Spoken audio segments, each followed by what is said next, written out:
Find at HondaofLincoln.com. Attention all Wings fans. Buffalo Wings and Rings has daily specials that will make you want to stop in on all days of the week. Kids eat free on Mondays, and on Tuesdays enjoy 89-cent boneless or traditional wings at a price that makes the whole family happy. And come back on Wednesdays for $1.29 chicken tenders all day long. Get to Buffalo Wings and Rings today on 68th and O or in Williamsburg Village. Get ready for spring by joining an evidence-based program to improve your health and well-being. These programs use proven strategies to help you make lasting changes, whether it's boosting nutrition, increasing activity, managing stress, or enhancing wellness. Invest in yourself today and feel your best this spring and beyond. Paid for by the Nebraska Department of Health and Human Services. Aired with the Nebraska Broadcasters Association and this station. This is Lincoln's home for sports talk on the FM dial. Also online at theticketfm.com. On the internet. KNTK FM Firth, 93.7 The Ticket. I'm softball player Jordy Ball, and I'm proud of my Nebraska roots, and I'm proud to be back home. And at Midwest Bank, they're proud to be your local community bank. They believe in family first, taking initiative, showing integrity, and rolling up their sleeves to support their local communities. They treat everyone like family, no matter where you're from. Whether you walk into a branch in York, Lincoln, Norfolk, or Pierce, you know you're going to be welcomed with a smile. Your community, your bank, Midwest Bank. At Farm Bureau Financial Services, we strive to provide you with the right coverages for all your insurance needs by taking the time to meet with you and review what coverages best fit your needs. So whether you're in the market for home, auto, farm, business, life, or a combination of any of these coverages, we can help with making sure you, your family, or your business have the right coverage based on your individual needs. If you would like to review your insurance needs, please contact Ben Spurt with Farm Bureau Financial Services at 402-217-9945 or through email at ben.spurt@fbfs.com. Garage doors can break down or quit working at the worst times. At Doors Plus, they understand that a broken garage door sometimes means repair and not replace. Sometimes, all you need to make your door like new again is a few bolts, a realignment, or even a new balance. Trust the pros at Doors Plus to handle your garage door repair the right way so you can get on with your busy schedule. Visit them online at DoorsPlusLLC.com or give them a call today at 402-590-5800. Doors Plus. Garage doors and more. Spring is here. It's time to get back outside and into proper shoes this year. Brown's Shoe Fit is the place to buy this spring with their sale on athletic shoes. Get $15 off any regular priced athletic shoes with respected brands like Hoka, Brooks, New Balance, and On Running. And don't forget, Brown's carries a large arrangement of sizes and widths to fit your feet properly. Start your spring off right at Brown's Shoe Fit, just south of 66th and Q in Lincoln. Things that impair you come in many different shapes and sizes. Some are the shape of beer and liquor bottles. Others look like cigarettes but aren't cigarettes at all. These are the things we know impair us, the things our parents warned us about. What we're not always aware of is our new prescription or the over-the-counter medicine we picked up just for allergies or a bad cold. See, it doesn't just matter how much of a substance you take. If you are impaired, driving is deceptively dangerous. Don't drive impaired. Paid for by the NDOT Highway Safety Office. John Henry's has a brand new membership club to protect your entire home in one program. With a VIP and a deluxe option, we will help you find the plan that best fits your needs. Receive discounts on services and equipment, priority service, complimentary inspections, and so much more. Protect your home's plumbing, heating, cooling, and electrical systems all in one membership. Call John Henry's to learn more. 435-5555. John Henry's Plumbing, Heating and Air, and Electrical. This is On the Block with Nebraska Basketball Hall of Famer and 9-year NBA vet, Eric Strickland. Nebraska Football Hall of Famer, Jay Foreman. Middle school basketball coaching legend and Duke basketball shooting coach in his mind, Austin Orman. Coming at you live from the heart of Lincoln, America. On air and online at theticketfm.com. Sponsored by the Mercado by Certified Piedmontese. This is On the Block with Eric Strickland, Jay Foreman, and Austin Orman. That it is. Welcome into today's show. Austin Orman with you here at 1040 O Street. My partner to my right on the stream, the Husker Hall of Famer, the 9-year NBA vet, man, myth, legend himself, E-Strick. What's up, partner? What's good? What it do? What it do? What it do? Well, what it is doing outside is absolutely crazy. The wind is blowing like crazy. I wouldn't even want to be in the air right now if I had a choice. I'm glad I'm not having to fly in this craziness or anything like that. The blizzard has seemed to calm down. It's literally. They seem to, huh? It's literally a snow globe over here. Like the snow is not falling straight down. It's like bouncing up and down, side to side. What's going on? Yeah, it's crazy, and it's blowing out. So even when you get it nice and clear outside, it just keeps blowing around, and then you got to get back out there and do it once again. So yeah, man, it's one of those days. Life, you got people to do that for you. How you know that, Austin? Because you've told me before. We've had this conversation before. I don't want you to act like you're going outside and doing the hard work that I did this morning, Strick. I did that. I had to drive down here knowing it was a futile effort, knowing that before I got done, there's already another layer over my driveway that made it look like I had to go back and start all over again. Do it all over again. I did that work. You had people do that work for you. We are not the same. Well, I can tell you that's one of the reasons why I had to live the way that I live. I ain't gonna lie. When I came back here, I knew that was one thing I was going to do. I wasn't going to have to get the snowblower out. My boy Cluster and those guys, AD and those guys, they have to, get out there and do that, to include my partner. I don't know what Jay does, but I could tell you one thing for sure. I'm glad that there's good people out there that can do the work here in my place. Absolutely. That's the one main thing I miss about apartment living was people that cleared the parking lot and people that mowed the lawn. Not that I don't like those things, but it was nice to know that was taken care of and you don't have to worry about it. I will let people know that it is just the two of us today on the block, old school style. And that's no next show pun intended here, but just Austin and Strick with you here. We know you're sitting at home. We know you're sipping hot chocolate. You're under a blanket or whatever. You don't want to do chores. So just stick with us all show. We got a couple of fantastic hours lined up for you. And you can even chime in on the show, 402-464-5685. Stricky, we've talked about this a little bit, but let's just dive into this from Justin on our YouTube stream here, brought to you by Sartor Heyman Jewelers. He said, so what moves can Fred Hoiberg and company make to be able to get the players Nebraska needs to improve? I know it's really not the money, but more so how Nebraska ball's history has been. And does Nebraska need to bite the bullet and overpay quality guys that hopefully have, 2 or 3 years of availability? How do you read and understand and respond to the question there from Justin on YouTube? Wow. It's definitely something that we talked about. It's crazy that question came in.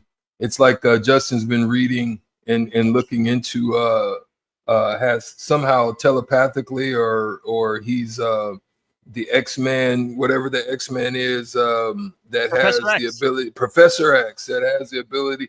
He's all in our business. But nonetheless, listen, it's tough. It's tough. It's a tough landscape, especially when you don't have and again, I think it's a combination. So I think he's right. I think it's a combination, Austin, of both the money situation and how to distribute it. But then there's also the question of are you misreading or misjudging or misinterpreting the abilities of who you're trying to bring in and maybe overpaying them. It would be no different in a corporate job or something like that, where you have an engineer that is providing really good abilities to the company, and then you end up going and somebody that just happened to go to a perennial school or a Ivy League school, and you the pedigree seems to be there, and you just throw a bunch of money at it. And at the end of the day, it's the little homegrown 14-year-old that just happened to be a personal genius. He's homeschooled and all of that, but because of the fact that he's homeschooled, you kind of overlook him and you throw a bunch of money the other way that doesn't pan out. It seems that's what's been happening with Nebraska. It's been kind of, they've been making some mistakes in that area. So I think that's why it's a combination. I think there's a combination of they do have some money, but if they're not given a boatload of money like other programs are, how they're distributing that. And I think that's what then calls for a deeper dive as far as not necessarily where they came from, what their stats look like. It's looking even beyond that so that you can really assess whether or not that player is meant or made for your program or is an archetype for the program that you're trying to build. That's where I want to jump off too, because Nebraska has money. Nebraska doesn't have money, right? They got a bag. They don't have the bag necessarily. That's my understanding of Nebraska men's basketball's NIL situation. And that's where Nebraska needs to be able to make competitive offers to players that it really believes can be good fits for the system. But Nebraska can't go super above and beyond. There's a bad team tax. We've seen this in sports, Ricky, right? You can sign a 3-year, $30 million deal with a contender because you want the chance to win a championship. But if you're going to go to a team that's maybe fighting for the play-in or fighting for the wild card, whatever it is, it might take 4 and 45 or 4 and 48 for you to sign with a worse team. And Nebraska's a lot closer to the 4 for 48 instead of the 3 for 30 right now in men's basketball. And I know those are big numbers and hypothetical numbers, but I'm going to use this example too from football. It's familiar to me, so I'm sure there might be other parallels you can draw. But Chris Ballard, GM of the Indianapolis Colts, has been notorious for not spending in free agency. There have been some really good players that the Colts have been in on that Chris Ballard just wasn't willing to push the envelope just far enough to get across the finish line. Well, what did Chris Ballard do this last offseason? He saw that a player was going to go to a different team, and he pushed that extra 5% to get over the edge and to close the deal, right? If Nebraska men's basketball is losing out on players because of $50,000 or $100,000, I can understand where that might be too rich. But if Nebraska could offer, say $275 instead of $250, $325 instead of $300 to go get a guy, yeah, you have to be responsible with money, right? You can't offer a player $500,000 when you went in saying, no, this is a $250,000 player. You can't do that because you don't have the big bags. You have to spend your money responsibly. But part of spending money responsibly is in using the money as a tool to create the best roster. So if you keep missing out on players that are the right fit because of 5 figures, that to me is not responsible spending. That's irresponsible because you're not willing to do what it takes for you to get the deal done. And there's a very fine line there that I think Nebraska especially has to walk, because Nebraska has enough resources to build a competent, capable Big Ten tournament caliber roster. Nebraska has the resources to build a team that shouldn't qualify for less than the NIT, or at least be on the bubble every year in the NCAA tournament. But Nebraska plays its way out of those conversations by going overboard on players, or by not going just that little bit above and beyond where they know beyond a shadow of a doubt this player is worth the extra money, right? There's a time to get stingy. There's a time to draw the line in the sand and say, we want you, we don't need you. But when there's a player that you can't stop thinking about, that you see the fit, you see the vision, they like you, you like them, and you're going to pull back because of $15,000 or $25,000, that's not being, fiscally responsible. That's being too frugal. That's being too scared. That's irresponsible spending because you're not spending in a way that would actually improve the roster. So Nebraska can't go above and beyond, but Nebraska has to make sure it's doing enough. That's well said. And I want us to also speak to the fact of the listeners that are here listening right now. We don't want you to think that we're just haphazardly throwing around 15, 20,000 as if that's nothing or anything of the sort. I think if you really listen to what Austin just said, and even myself, is that you're talking about having a certain amount of budget, right? There's all these discussions that's going on right now with government and the budgets and how the government goes over and above and beyond what they actually have, and not necessarily being fiscally responsible each and every year with that. kicking cans down the road, all that stuff. You can't really do that in the landscape of this of sports. Sports have budgets too. They can't go into a deficit of that, man. And that's what I think I want you to be mindful of, is that we're not talking about just how that's a small amount of money, or that's nothing, or that's just like me going to well, I don't go there, but I'm go and do my the beard rendition of going to the spot and just throwing that all around like that. No, that's not what we're talking about. But you're right. You have to be mindful of who you're going to go after and who you're going to attack. You can see that in professional sports all day, how that can hinder your not only your progression for a championship, but also it can set you back for years. And you can talk about baseball, football, basketball, that these types of mistakes and multiple mistakes like that in that area can cost you years. Now, what is it going to do for Nebraska? Well, we're yet to see. We still have got to see. I think this is a very important year in making the decisions that they're going to make going forward, who they're going to keep. You've got to look at a guy like Rick Mass, who's sitting in a great place of leverage, because he got an opportunity, Austin, to sit on the sidelines, observe, realize, oh, they need me.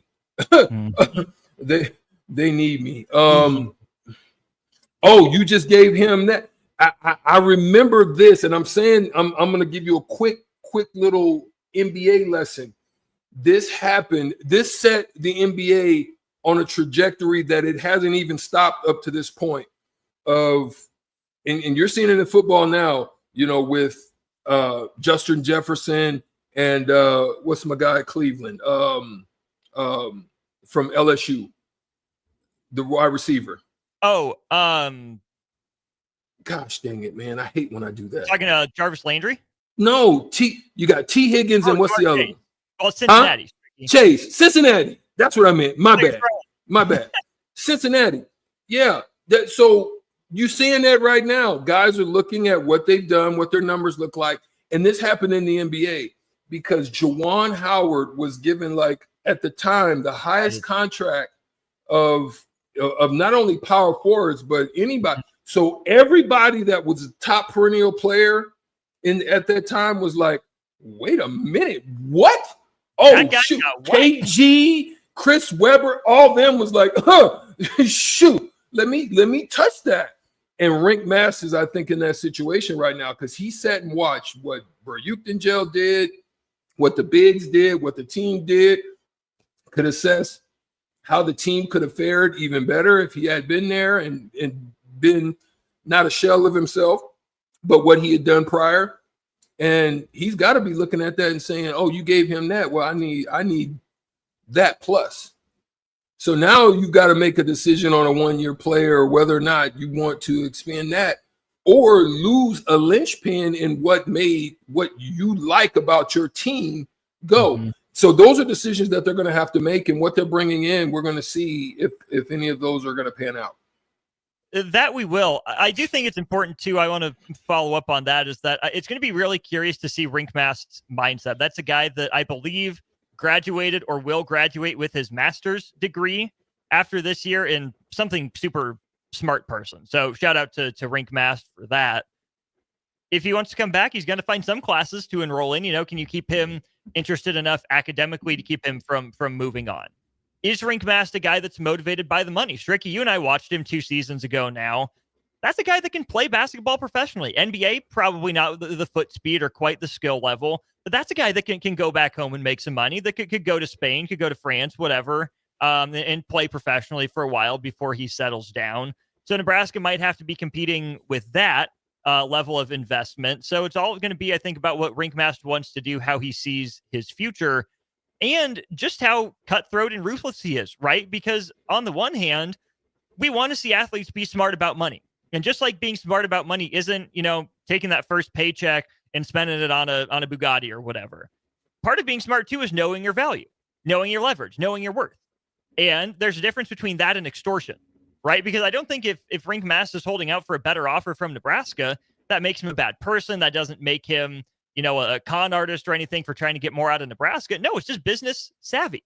There's multiple ways to be savvy in business, and knowing your worth and your leverage is certainly a big part of that. But I would hope that Rink would understand and that Fred Hoiberg would recruit players that can be smart about business, can make what they're worth or very close to it, and still have some semblance of team first identity, where I know Nebraska is making an effort to do what they can to provide for me in this day and age. There was this situation at, I think Western Kentucky, I want to say, in football, where the quarterback said, yeah, I mean, I had bigger offers in the transfer portal, but I like it here at Western Kentucky. And I know that they're doing everything they can, right? I'm not taking for granted what they're giving me. I'm not just looking at, is it 5 figures versus 6? Is it, 300,000 versus 500,000? I see the effort that goes into raising the money, and I like it here. So even just showing the effort and the attention, it can mean something, can move the needle for some guys. I'm really curious to see where Rink Mass ends up. And that's where, Strick, everyone related to Nebraska basketball, everyone associated with that program needs to be better this offseason than they were last offseason, right? Fred Hoiberg and his staff, whether it's the assistant coaches or behind-the-scenes support staff, cannot afford to miss like they did in the transfer portal this year. Their evaluations have to be better. The business people that are backing Nebraska, if they truly want to see this program get back to the NCAA tournament, if Fred Hoiberg comes and asks for another, $10,000, are you going to be willing to back the program? And again, it's not my money. It is so easy for me to spend other people's money. But that's where, 1890 or the athletic department, whoever's involved, they have to go above and beyond to try to get some of these extra dollars, right? If it's going to make a difference, if an extra $15,000 is going to get Nebraska a player that helps them finish in the top half of the Big Ten and get an NCAA tournament berth, if there are people in that program from the coaching staff on down that aren't willing to work 3% harder, 5% harder, whatever it takes to secure a handful of extra dollars that it would take to get another key player or two, then this program doesn't deserve to win. This program needs investment. It has some, but we got to see the money where the mouth is, both in terms of actual dollars and in terms of sweat equity as well. Well, you definitely have to look into that, right? But it's a little bit different. I'm going to just quick touch on this, and we may get into this sometime later as well. But, Abdel Nassi, who was once with Fred Hoiberg, who was here as well, obviously with things that happened and occurred, needed to shift. And he was it just was unfortunate that time frame was really an introduction of the NIL. And obviously they had a blueprint and they had a means by which they were going to operate. And with the shifts and the change, they could no longer do it that way. And so you got to look at what they've done. I mean, St. John's, we've actually played St. John's as well. Didn't fare well against them. But he's been able, as a GM up there, being able to lead and orchestrate and put that together and see where the money's at. They've been able to find it. They've been able to find that type of talent. And look, the Big East is a really good conference as well. And they find themselves at the top of not only the Big East, but also entering into the NCAA tournament. And so you got to ask the question, what is it? Now, yes, they're different because they don't have a football program, and it's very much basketball oriented there at St. John's, and so the resources can really be focused there. But at the same time, you still got to ask the question, because there's other programs around, there's other mid majors around there, there's other things that other people are doing and how they're doing it. I think some of them are really just good at looking at players and evaluation and doing all of that groundwork and taking time to really look deeper into the players and the archetypes and molding those guys together and then getting them to buy in. So that's to me some things you got to also look at, Austin, man. It's more nuanced than we actually can fathom and think in our minds. But at the same time, definitely there's some monetary issues, but it's also some internal issues that they got to do better. A couple things from the text line to wrap us up here for this segment.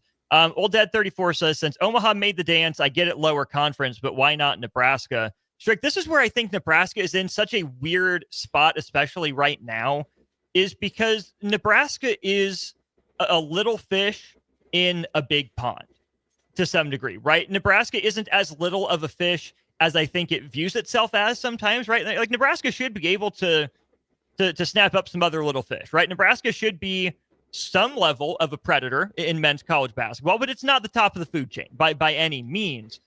But the type of player, the level of talent that is available to Nebraska in that range puts Nebraska in a weird spot because it's not at the mid-major level where you can take some chances on lower level guys and see who develops, right? You need a certain baseline of functional athleticism, of functional skill. You can't take the same caliber of players that, say, Omaha did and made it work, right? Because everyone else around you is meeting that functional athleticism bar for the most part. But on the flip side, Nebraska isn't going to be the player for one of the top, 35 or 40 guys in the transfer portal because they don't have the big money, because they don't have the history of success. Unless there is a pre-existing relationship with someone, or Nebraska goes all in on one player, they throw all their cash behind it for 1 year, which I don't think would be wise. It's just not going to happen. So Nebraska is left sorting through the leftovers of the good enough, or having to put in that extra legwork and make sure it makes the correct evaluation on who from down below they believe is capable of taking that step up, right? If Nebraska was even like, I'm trying to think of a good example, right? I mean, Northwestern doesn't take a whole lot of transfers relative to the level. And that's the other piece of this, Strick, too. Nebraska's high school recruiting has been both cheeks of the butt. They have not consistently developed high school talent. So they're continually in the transfer portal to get guys instead of developing its own sort of pipeline, recruiting to a system and an identity. So you have more holes to fill. So you have to spread the money out a little bit further to get guys out of the transfer portal instead of work guys in, ease them into the NIL system. And that's been an underappreciated, discussion, I think, among all of this, is there haven't been any major hits out of high school recruiting for Nebraska for more than a year. There's not a guy that they've built the program around for 4 years and then gotten a guy in that player's junior year to start the process of building around. Again, they haven't had a solid class. So the more you have to spread the money around, the more you have to look in the transfer portal, the more you have to rely on it at Nebraska's level, the more dangerous it's going to be. When you're Auburn and you can dip into the transfer portal because you have money and you have recent success, when you're Tennessee and you just have to go get one or two guys to fill an archetype, when you're Duke and you can look for role players around stud freshmen, that's simpler to do rather than, hey, half our roster was transfers, they graduated, and you have 2.5, maybe 3 guys that you hope can be in the rotation next year, and you got to fill out the rest with transfer portal. That is an incredibly difficult position to put yourself in. Austin, you just said a lot of what I not only was thinking, but some parts you've added on to. But one piece specifically before we go to break is relationships. If you're going to be in that mid-tier and you're not going to be willing to, throw the cash around, making it rain, then you really have to work hard in developing relationships. If I'm Nebraska, I'm having a tight relationship with Omaha. Why not? Because there are teams and there are programs that have engaged in these type of relationships. You definitely see it in football where they've engaged in these type of relationships because those mid-major teams or those FCS teams, they understand that if we do our job, we're going to be here for a while. We're either going to get another coaching opportunity, but also there are going to be players that are going to be able to make leap. And so we're going to be attractive to those unsung heroes, those young men or women that have the ability to go to another level with some good coaching. That's going to make us more attractive. It's going to not only make us win at our level, we're going to be compensated well for it at the level. And then where can we send them? Where's a good pipeline so that we make sure that our guys are happy? You should be establishing those type of relationships. I would be working closely with Crutch and those guys. There might be a person or two that comes up, raises up his level, and you're able to have a good relationship there that there's enough money to be able to get him even before he peaks. You see what I'm saying? Like, I'm going to be honest. I was telling them a year before he peaked, I said, y'all, and then he becomes the MVP of the league in William Kyle the third. I said, y'all might want to go look at that young fella because there's some things about him based on what you're trying to accomplish. You might want to get him. They waited, not ready. Boom. Now he surges and becomes MVP. Now you try to go get him. Now you don't want to touch him because the price went up. And so now you miss out on something. So you got to be able to make an evaluation to get them a little bit earlier if you don't want to have to touch them at the peak of the payment. And I think that's something worthwhile to get into as well. We have another text here from McGee on the text line that I really want to jump off on. Let's go to break. Let's keep this discussion rolling. Your thoughts and more on our Sartor Hamann Jewelers text line and Honda of Lincoln hotline, 402-464-5685. I'm Austin. He's Strick. This is On the Block, brought to you by the Mercado. We'll be back in a moment. Follow Austin Strick and On the Block on Twitter at Austin Orman, eStrick20, and On the Block 93.7. More of On the Block coming up. Experience the Landmark difference with the next level of dealer support. Landmark, your local John Deere dealer, continually works to have parts on hand the first time you walk in the door. Our internal route system means we can get the parts to you typically same or next day to keep you up and running. At Landmark, we understand time is money. Get more uptime with our after-hours parts and service support on the phone or in the field. Stop by your local Landmark today to experience the Landmark difference. Spring is here. It's time to get back outside and into proper shoes this year. Brown's Shoe Fit is the place to buy this spring with their sale on athletic shoes. Get $15 off any regular priced athletic shoes with respected brands like Hoka, Brooks, New Balance, and On Running. And don't forget, Brown's carries a large arrangement of sizes and widths to fit your feet properly. Start your spring off right at Brown's Shoe Fit, just south of 66th and Q in Lincoln. Forget the lame excuse this year. Your boss already knows why you can't make it to work for those magical 2 days in mid-March. Join 93.7 The Ticket on Thursday and Friday at Buffalo Wings and Rings at 68th and O for March Mayhem.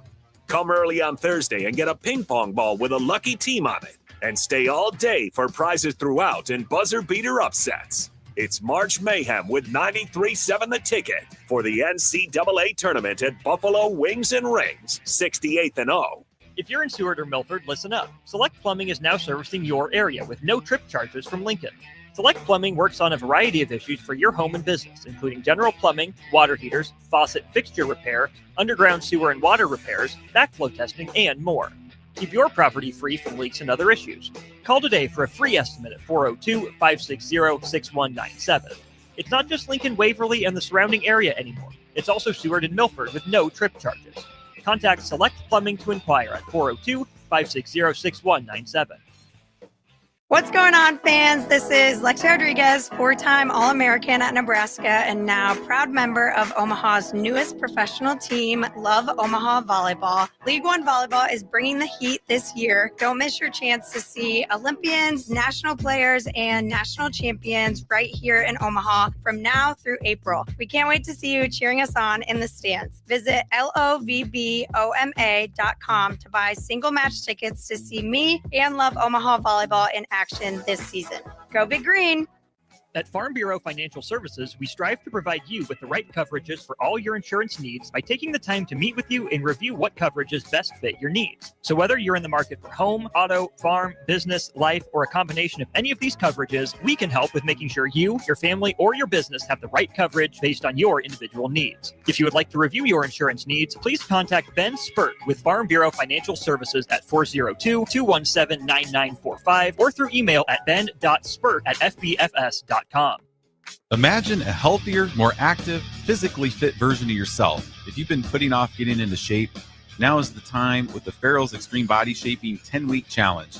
Our program combines kickboxing, strength training, and nutrition coaching to help you achieve your fitness goals.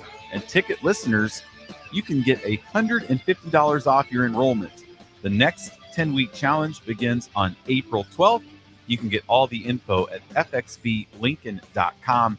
Don't wait any longer. Farrell's Extreme Body Shaping at 40th and Yankee Hill and 70th and Vine. When you need a new water heater, nothing beats the ProLine family of water heaters from A.O. Smith. ProLine models are built using commercial-grade components, meaning they're built to help you tackle your toughest days. No matter if you need a gas or electric model, A.O. Smith has a ProLine unit for you. A.O. Smith, innovation has a name. Call Bryant at 402-467-1111 for a great deal on a water heater today. Again, that's 402-467-1111. Now back to On the Block with Eric Strickland, Jay Foreman, and Austin Orman. We are back here on the block. Austin Norman, Eric Strickland with you. Big thanks to Justin on our YouTube stream for getting this party started with a good comment there at the start of the show. We're taking your comments and your questions all show long here, 402-464-5685, or with a comment on any of our streams, Facebook, YouTube, Twitter, and Allo Channel 961 up and rolling for you as well. Strick, I think a good spot to jump off is with a text from McGee here on our Starter Heyman Jewelers text line. He asks, what does a tournament caliber team cost in NIL? $4 million? Part of it depends on league. Part of it depends on the caliber of player that you're going for. So I think there's some wiggle room there. It's been widely reported that Indiana spent about $5 million on its roster. It's been reported that West Virginia, with, of course, the Darian DeVries connection there between those two schools, West Virginia spent about $3 million last year on a tournament caliber roster in the Big 12 compared to the Big 10. I would say that the bare minimum to compete is going to be $2.5 million, and that's if you're spending money really wisely. I think $3 million is a step in the right direction. I would say 4 to 5 is probably about right, I would guess, moving forward. But that remains to be seen. But I guess my question with that Strick is real quick. Then what do you think that Nebraska is spending right now? Then roughly, I think it's around 2.5. Yeah, I was gonna say it's not. I don't think it's less than like 1 3/4. My guess would be somewhere in that 2, 2 1/4, 2.5 range. I think is a pretty safe estimate, which isn't atrocious. But again, when you're kind of trying to thread the needle and you feel like you have to count dollars and count pennies and you're searching for the couch through the couch cushions, you can't miss. Plain and simple, you can't afford to miss when it gets down to that. But my question for you, Strick, is based off that text from McGee. If it costs $4 million to build a roster every year, do you think that it's plausible, possible for Nebraska to continue to invest $4 million a year on the roster in basketball? Should Nebraska spend $4 million a year on each team? Or should Nebraska start investing more in the program behind the scenes where you might be able to get away with spending $2.5 or $3 million per year, but you have rock solid infrastructure on the back end where you invest in the program as a whole more so than any individual team year to year? So here I'm going to start here, and I'm going to be honest about it, right? I'm going to go back to the word that some of you who are not new listeners, and we thank you for all the ones that are, and those are the ones that have been with us the long haul, the blockheads. We appreciate all of you. So I want to first thank you for that. Now, let's be honest about it. I'm going to go back to this word. So if you've heard me say this is because you've been a long time listener. I believe Nebraska has dealt with what I call brand complacency. You've had so much success throughout the years.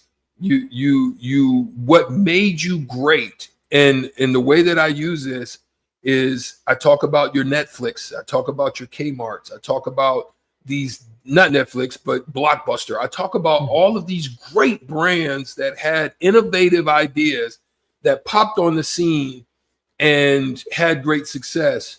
And then they became brand complacent, thinking that they had a stranglehold on the innovation of where the business model is going. And they didn't. And I think Nebraska fell into that trap.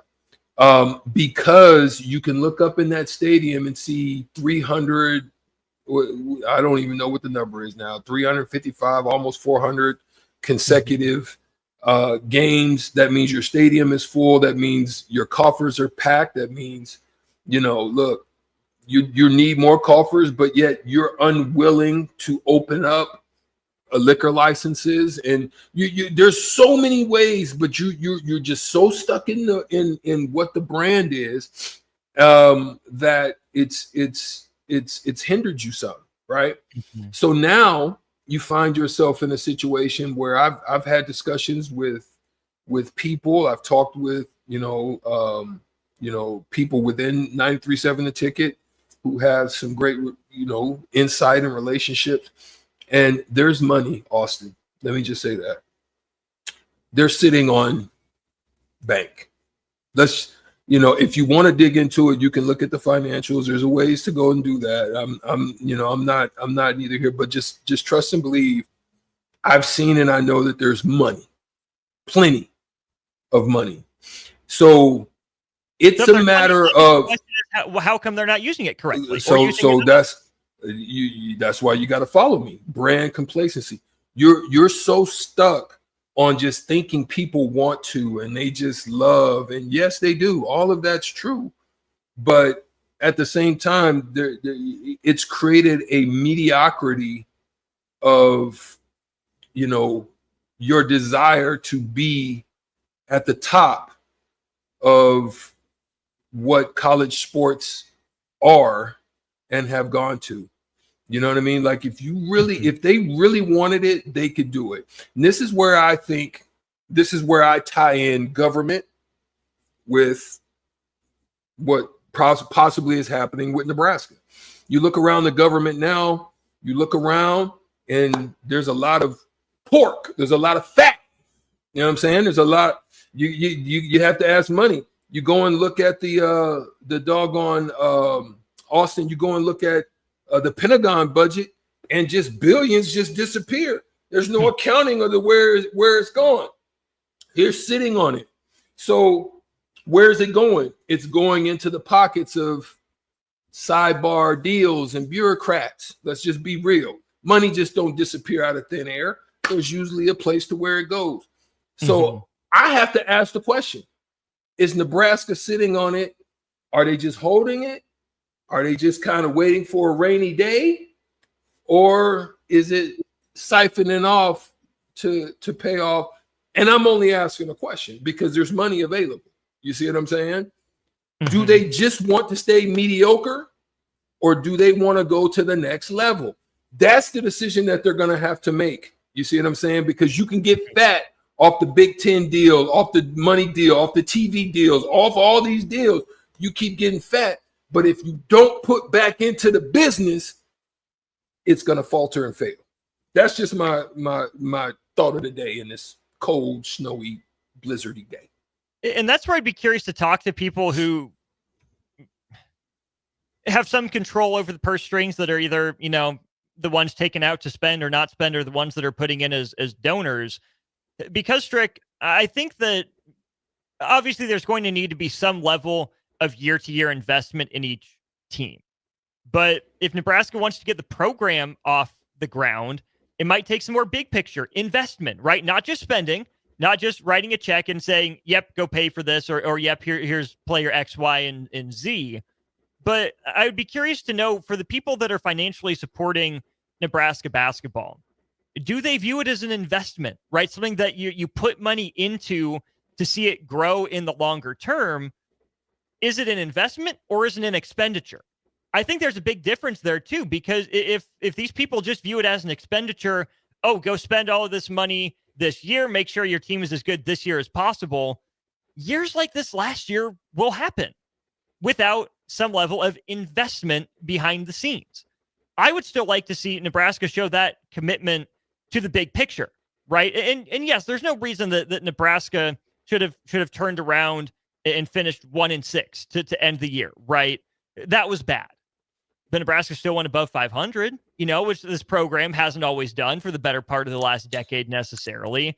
So no, this year wasn't overly successful. Yes, it absolutely needs to be better, but what infrastructure is there behind the scenes? What investment is there that backs up the expenditures and makes those year to year, ups and downs smooth out a little bit, right? Not be so dramatic when it comes to peaks and valleys. I would absolutely be curious to know that. Sam asks, should Fred Hoiberg take a pay cut so that Nebraska can offer more high-level players? Fred, 4.75 according to USA Today. He's in the top half of Big Ten coach salaries. I don't think that's out of the question because strict.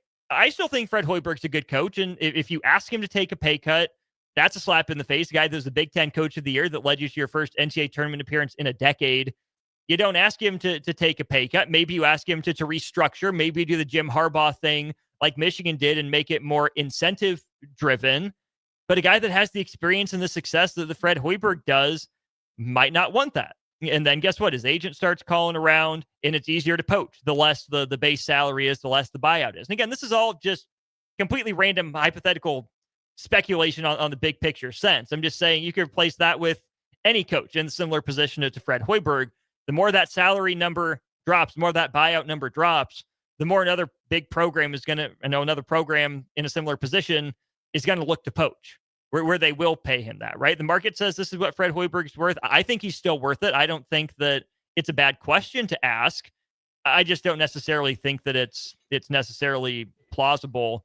And then Gorilla Bear says, now Nebraska also has two teams in Omaha who are better than you. I mean, certainly Creighton is in a healthier spot as a basketball program than Nebraska is right now. You and I both have an admiration for Chris Crutchfield. You know him better than I do. I've talked to him a few times. I respect, I admire what he's building, but I don't know if Omaha is in a healthier spot than Nebraska, right? Because right now, this is the exception. Crutch built this team. He built them up. It was an incredible year for them, the way that they won the regular season. They backed it up by winning the conference tournament championship, but it's still only been 1 year of real tangible success for him. Fred Hoiberg has also had 1 year of real tangible success with an NCAA tournament appearance, right? So I'm not wishing failure on Chris Crutchfield. I'm just saying right now, Omaha's a good team. Omaha's not a full-built program yet, but I would love to know the difference in vision from Adrian Dowell and Chancellor Lee up in Omaha down to here at Nebraska with Troy Dannon and his superiors. I don't know if there's more vision at Omaha or down here in Lincoln. I'm not going to say Omaha as a program is ahead of Nebraska, but as a team, it's hard to argue they didn't have more success this year. It's just a really tough look for the Huskers that the two other men's programs seem like they got it figured out this year, and you had it all on the table in front of you and let it slip right through the fingers. Here's what's going to set the bonfire on fire. And why I say bonfires, because you've seen pictures of them on the beach with these big old logs and all of that. And what's going to set the bonfire on fire is if the University of Nebraska Omaha, led by Crutch and his staff, if they go and win their first round game. Would that be bad for the Huskers or good for the Huskers? Bad. That's why I say it sets the bonfire on fire. I think it'll look bad. I think people will start feeling some kind of way. Now, say what you will. Like, again, you're saying it's a one-off and so forth and so on, but it's the proximity of it that's going to make it. When you're looking up the wall, up the way, and you're seeing the consistent success out of Creighton. Okay, you can throw some things off and say, well, there's no football, and yeah, we can do this. Yeah, we've got a little bit more money to focus in there. A lot of their stuff goes towards basketball, but you're seeing their volleyball program raise up. You're seeing, their baseball program is pretty solid. So their soccer is really good. So you look around and they're applying what they have as far as their resources in the right area. Same thing with Omaha. Omaha doesn't have much expanded in basketball. Has been in Trev Albers was one of the ones that led that charge of removing the football, and they're very good, I think, in hockey and other things like that. But I think they will set the bonfire on fire if that happens. And I'm just talking about the discussion. I'm not saying that people will start like, wait a minute, what? There'll be a lot of questions. I think that'll come out. Let me take this two different directions real quick before we take our last break of the first hour. Number one, I am absolutely rooting for Omaha to beat St. John's. for a number of reasons, right? Crutch is a good guy. I have nothing but respect for him, the job he did building that program up. And whereas I will call Creighton little brother in the most derogatory sense of the phrase, I'm rooting for Omaha. Omaha's the little brother I just want to walk over and give a little noogie to. Yeah, we're cool, right? I'm rooting for you. Your success is my success. Absolutely not with Creighton. I'm just going to be straight up front about that. I am rooting for Omaha. Well, why you got all that doggone blue on there? See this? See this? Never once in my life have I worn anything with a Creighton C or a Blue Jay on it. You know this about me. My blood runs red, Stricky. I wear blue. My blood runs red. I'm rooting for Omaha just as hard as I'm rooting against Creighton. For Omaha's sake, and because, you know what? Pitino's a good coach. I respect what he's done at St. John's. I hate how they play. They beat Nebraska too many times. I don't like it. I don't want to see it rewarded. That has nothing to do with what I think about Rick Pitino as an amazing coach. But I really want to see Omaha win. And Strick, I 1,000,000% agree. In the short term, it would be a cluster for the Huskers if Omaha were to pull out the 15-2 upset. But here's the thing. I think it would just be a black eye for the Huskers, because if that's what it takes to finally spark the conversation and light that bonfire of we got to make something happen, think about getting blown out in a game against an opponent the year before. Oh crap, that's our wake-up call. We're not who we thought we were. It sucks in the moment. It's going to suck for the next 365 days till the next opportunity. But if they take that as an opportunity to invest, to improve, to give that extra, 5% to get up to 100% or go 105% instead of 100%, whatever it is, yeah, it would hurt in the moment. But if Omaha winning a tournament game before the Huskers kicks the butt into gear and leads to something sustainable, you sign me up for a Mavericks win in less than a heartbeat. Because I don't think Husker fans and donors would jump off if Omaha wins. I think it would be a wake-up call to them. They'd invest more. Aha. Gotcha. Yes. I think so too, Austin. I don't even got nothing to add to it. Let's go. Let's go to break. We'll wrap up hour one with your chance to win $30 to Buffalo Wings and Rings right after this. Download our app by searching for 93.7 The Ticket in your app store to stay in touch and listen all day wherever you are. More of On the Block next on 93.7 The Ticket and theticketfm.com. You grew up on cereal for breakfast and you graduated into drinking coffee at some point as an adult. Now there's a place in Lincoln where you can stay caffeinated but eat like you used to. Control Coffee and Cereal Bar brings Saturday morning vibes to every day with locally roasted specialty coffees, Lotus energy drinks, and tons of breakfast cereals with toppings. And did we mention they have video games to play while you're there too? Control Coffee and Cereal Bar open 7 a.m. to 5 p.m. Monday through Friday and 8 a.m. to 3 p.m. on the weekends at 15th and Pine Lake. At Lincoln Family Chiropractic, they believe everyone deserves to live a pain-free and active life. Whether it's neck pain, shoulder pain, or lower back pain, Lincoln Family Chiropractic specializes in customized care for every patient to promote faster healing, allowing you to get back to an optimal life.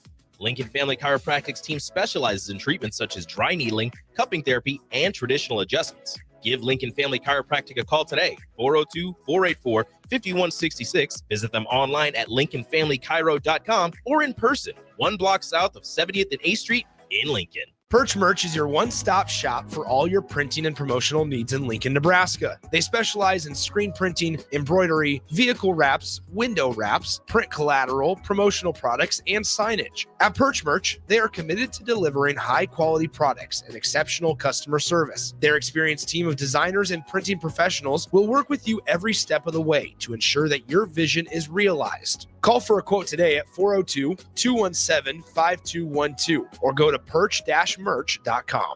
93.7 The Ticket, Fox, KFXL weather. Sponsored by John Henry's Plumbing, Heating, and Air Conditioning. Your Lincoln forecast for today: snow, wind, and blizzard conditions likely. We'll see a high around 36. Tonight, decreasing clouds, continuing wind, low around 20. And tomorrow, we'll see sunny skies with a light breeze. An afternoon high around 44.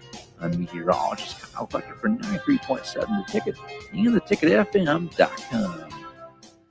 Yesterday, your water heater worked just fine. Today, surprise! When you're out of hot water, just call the plumbers at Bryant. In most cases, you can get same-day water heater replacement. What you won't get is a costly surprise with the bill. At Bryant, the price you're quoted is the price you'll pay. No last-minute extras for piping or ventilation alterations. Need a new water heater? Just call Bryant, 467-1111. Bryant Air Conditioning, Heating, Electrical, and Plumbing. We do whatever it takes. A lot of businesses say they're family focused, but when tough situations in life arise, the business wants anything but your best interests. James Enterprise Incorporated is hiring, and they will always treat their employees like family, just as they do their customers.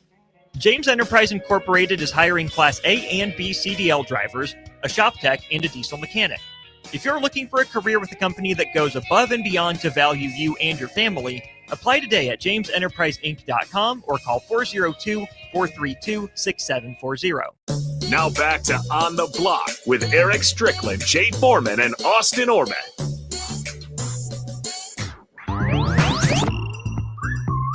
Back one final time for just a moment here during On the Block in Hour 1 before we get into a busy Hour 2 of the show as well. You've got your chance to win $30 to Buffalo Wings and Rings. Here's how we're going to do it. Send a picture of your completed 93.7 Ticket Bracket Challenge to 402-464-5685. You can join 93.7 The Tickets Bracket Challenge on ESPN's Tournament Challenge app. Join the group by going to 93.7 The Tickets Twitter page and clicking on the link. The tweet with the link is pinned at the top of the page. It is completely free, and the top brackets will win prizes from 93.7 The Ticket. So fill out your bracket today before tomorrow's tip-off. First game at 11:15 a.m. Central Time on Thursday, so pick your champion before then. Again, $30 to Buffalo Wings and Rings will go to the first person who sends in a screenshot or a picture of their completed bracket in the 93.7 The Ticket Tournament Challenge group. Strick, some news out of Huskerland. A couple different things here. We'll start with the players currently on the team. A couple players already listed as questionable for Nebraska's appearance in the college basketball crown in Las Vegas. One of them is Braxton Mia, who dealt with an injured disc in his back. Fred Hoiberg said he suffered that late in the year. Might explain why Braxton Mia was in street clothes for the last couple games. And how about this one, Stricky? Fred Hoiberg announced that Raleigh Wooster had been dealing with turf toe since about November and playing through it. Not going to say that explains all the struggles that Raleigh Wooster had, but turf toe's not easy, right? Husker fans are certainly familiar with that from Taylor Martinez back in the day in the Husker football sphere. That's kind of a tough one to play through. Fred said Raleigh was pretty much playing off of one foot. Do you think that explains anything we saw or didn't see from Raleigh Wooster toward the end of the year? It's very possible. I mean, I've had an injury on I had a second degree ankle sprain that I know for sure that definitely affected me. Turf toe is one of those ones if you can't push off. And that's the hard thing about Raleigh is when you don't really have much in your skill set to offer, and it's definitely your speed and your ability to get off of pick and rolls and maybe post up and you can't jump. It's going to hinder and it's going to affect you. And it's unfortunate because you're not able to use any part of your game that can help. So if you can't shoot and you can't do a lot of stuff, that's going to hurt you. And so it's very possible.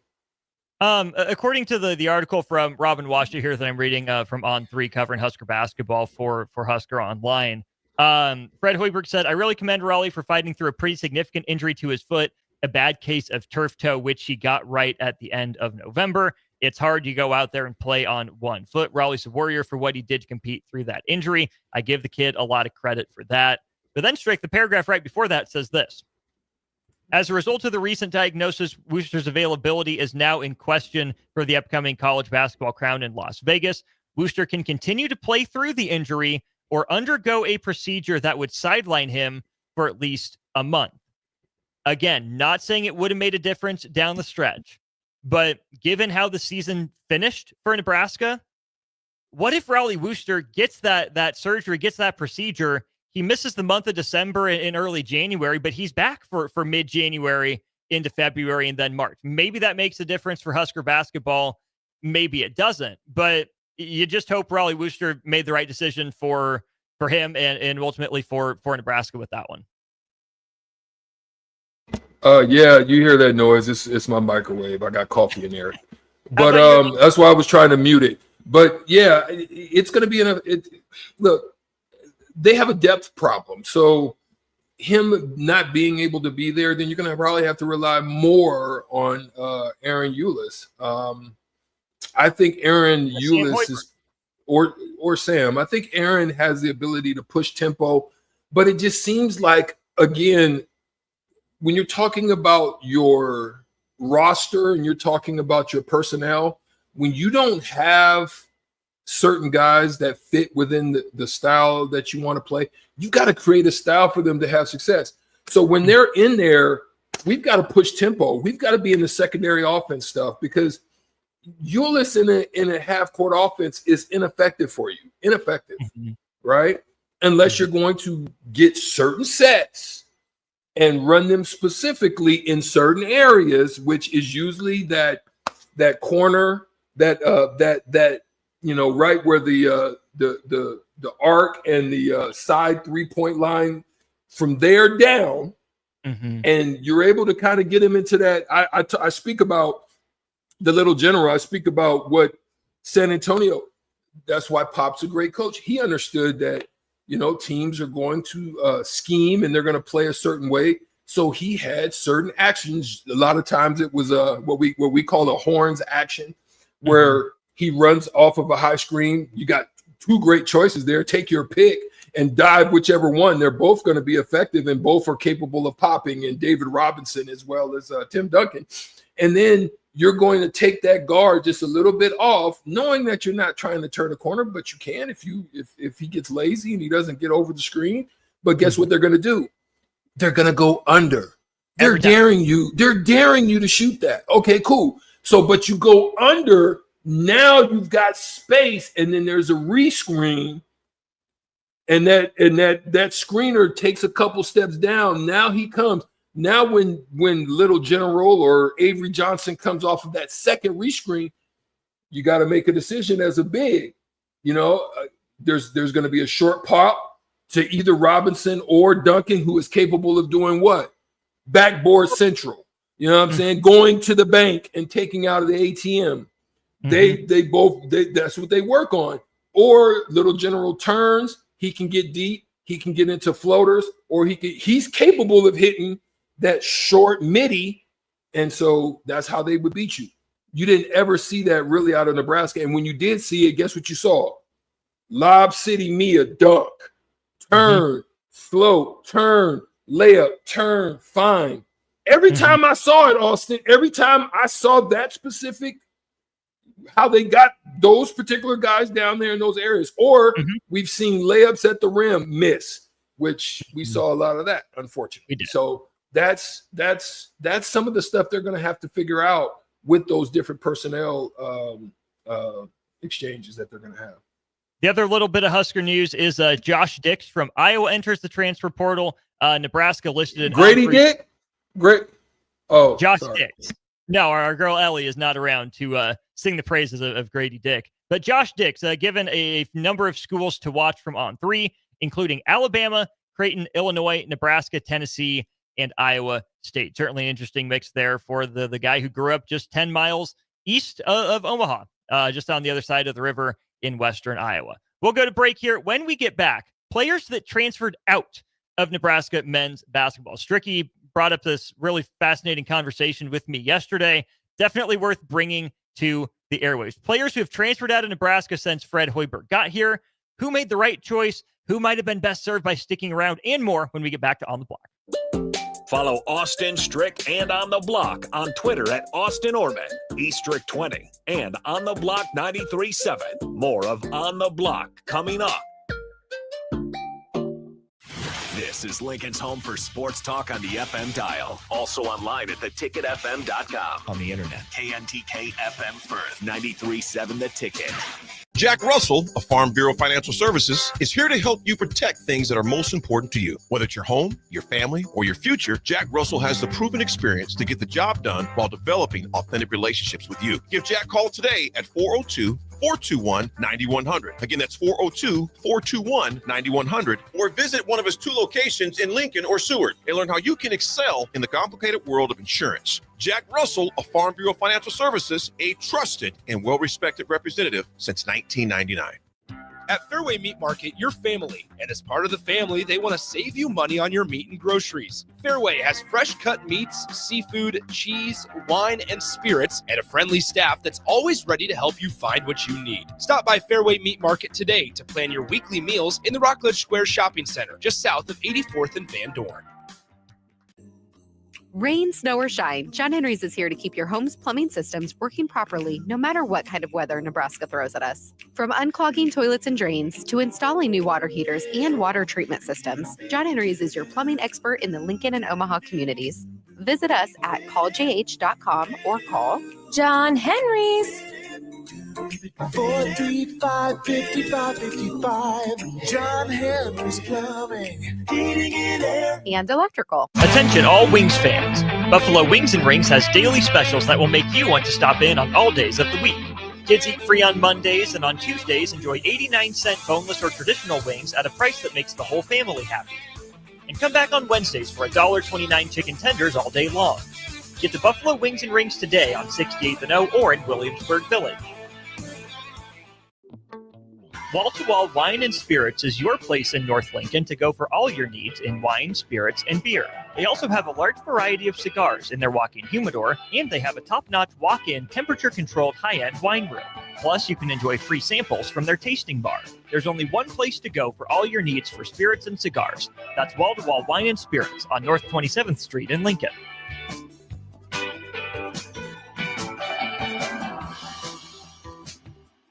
What's going on, fans? This is Lexi Rodriguez, 4-time All-American at Nebraska and now proud member of Omaha's newest professional team, Love Omaha Volleyball. League One Volleyball is bringing the heat this year. Don't miss your chance to see Olympians, national players, and national champions right here in Omaha from now through April. We can't wait to see you cheering us on in the stands. Visit lovboma.com to buy single match tickets to see me and Love Omaha Volleyball in action this season.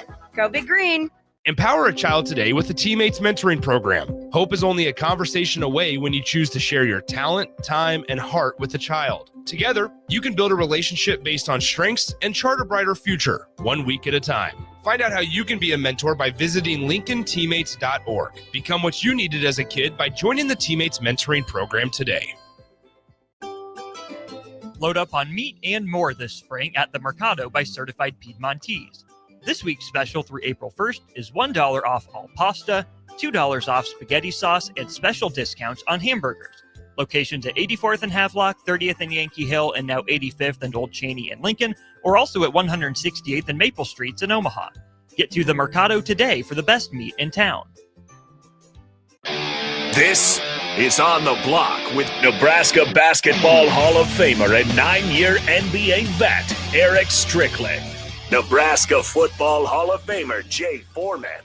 Middle school basketball coaching legend and Duke basketball shooting coach in his mind, Austin Orman. Coming at you live from the heart of Lincoln, America. On air and online at theticketfm.com. Sponsored by the Mercado by Certified Piedmontese. This is On the Block with Eric Strickland, Jay Foreman, and Austin Orman. Welcome to it, hour 2 of On the Block on a snowy day in Nebraska. At least out the windows at 1040 O Street, it looks like the snow has stopped falling. That is a benefit. That is a blessing. Please, if you are on the roads, stay safe. Stay home if you can, and we appreciate you having 93.7 to take it on, whether you are in your car or you're sitting at home, hopefully warm, comfy, and cozy. 402-464-5685. As always, if you have any thoughts during On the Block, brought to you by the Mercado. Stricky, we're going to start this segment off with you. This was your idea. You sent me the name of a former Nebraska player you just kind of had pop into your mind you wanted to check in on. You know what brought this topic of Nebraska players that transferred away from the program up in your mind? Where were you headed with this one? Well, I was sitting here and I was just thinking about a few things, and we've talked about it in different instances. I know I've mentioned Eli Rice at different times and kind of just peeked in on him and saw what was going on, Jamarcus Lawrence as well, and others, and just kind of peek in and see what their seasons were like. And didn't really get a chance to see much about CJ, but his role probably was a little bit more diminished down there. But still on a successful team. Shout out to him. You know, he's there with a great group of guys. They ousted us from the NCAA tournament last year. We saw what was the difference, and let's just start there with this point before we get into that. When you watched normally what's good to do is, one, you want to look in the Big Ten and you want to assess where you are, what other teams have, what style do they play, what are they doing, and then you have to then decide on what's unique about you, what can elevate you to raise up within the standings, which next 2 or 3 teams or 4 teams that are in there that are ahead of you that maybe beat you or you beat. Okay, how did you beat them? And there's a lot of assessments to do, right? How did you beat them? What players were effective when you beat them? Is the archetype of our style going to raise our level if we can get more of a certain type of player in here? Mm-hmm. And then you have to assess what you have. And again, I think Nebraska is a build from the ground up, because they're going to have to go and find high school players. They're going to have to really go and do some research. If you don't want to get in to pay for play, if you don't want to get in and make it twerk with the money, you see what I'm saying? So that's the thing. So I looked at some of those players to see what they did, and then I had to make it. I said something, and you threw something back at me, Austin, that was very intriguing. Do you want to lay the groundwork for that? Because I basically said when players go out, there haven't been much success. You know, their levels didn't go to a whole nother level. Some of them, their minutes dropped dramatically. Their impact on the game was uniquely different as to what it was in Nebraska. So I was kind of like, did we pick wrong, or is it just that they just played better here, or what's the deal? I just had a question. I want to get to that, because I do think there's 2 sides of the coin. I want to go back to what you said and what I mentioned in hour 1 too about high school recruiting and the guys that transferred out of Nebraska straight. Because as I look at this list, it's not all of the players that Nebraska recruited out of high school, and it's not all the players that have transferred out of Nebraska, but just going down the list, I think that the biggest loss for Nebraska that the Huskers recruited out of high school actually ended up being Kevin Cross. He was on Fred's first team when the world shut down because of COVID. He went to Tulane, increased his role, increased his stats, his production. That's a team that won 20 games multiple times. Started all but 3 games at Tulane. 3-time All-American Conference player, All-Conference Most Improved player in 21-22. Nebraska wasn't able to keep him, and that's one that really hurts.